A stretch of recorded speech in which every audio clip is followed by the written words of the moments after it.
Shaping moral courage in athletes. You don't go out there to beat another person. You go out there to do your very best. And if your very best means that you win that competition, that's the way it should be. Hi, my name is Laith. In this presentation, we will explore how codes of conduct shape moral courage in athletes and the significant role it plays in shaping athletes' behavior, particularly in moments of adversity and support. I was inspired to start this study project after reading the article on the incredible Simone Biles. The article correctly captured the spirit of bravery in athletes, highlighting the courage needed to face fear and resist pain. It brought attention to the enormous effects of athletes' activities on others and themselves, as well as the inherent difficulties they face, both and off the field. Now I will show you a video that talks about the way Simone Biles talks about moral courage.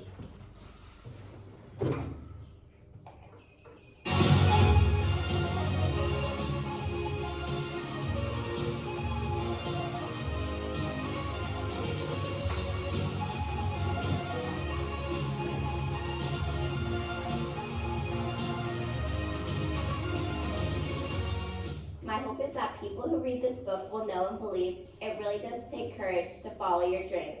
That's what I've learned. You might be blessed with some talent, but in order to reach your goals, you have to be brave enough to keep going after them. You have to get up every day and keep pushing. I love the quote by the writer Bo Taplin. He says, "You will not always be strong, but you can always be brave."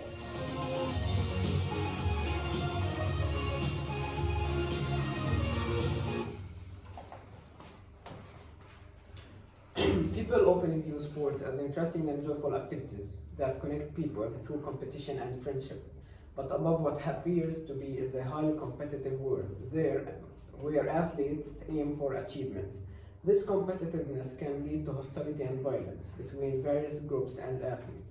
Sports events are frequently the scene of problems like aggression, disrespect, and anger, which seriously affects both the athlete's safety and the fair play of the game. Athletic codes of conduct set boundaries and decrease the level of hostility, making athletes act more morally and creating a more respectful and friendly environment.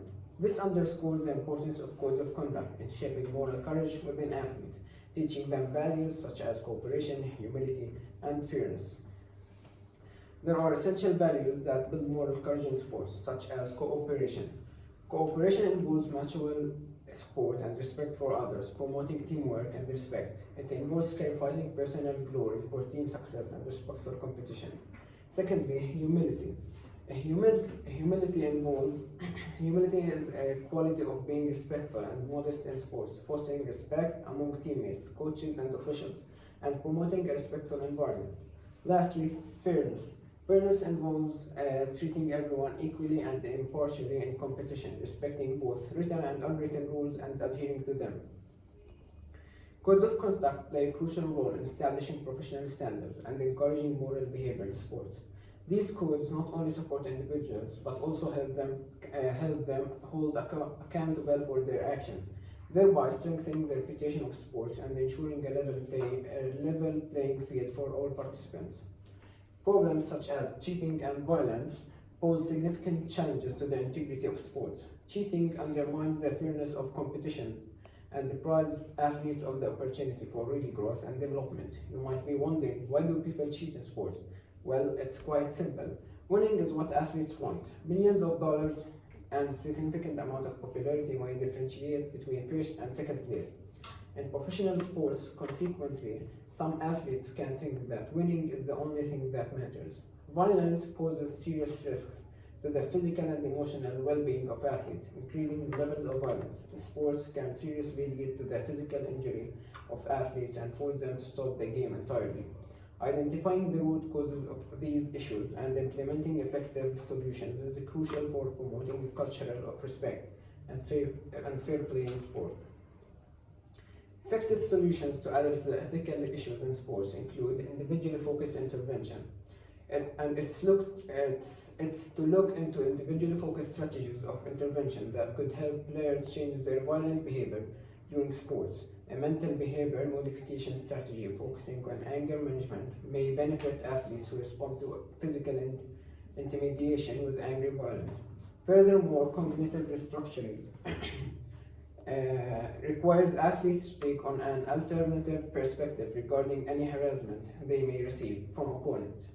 The idea would be to get the athlete to use their high or usual anger into something positive, like trying to physically dominate opponents in a way that is permitted by the law, rather than using unlawful violence response to harassment.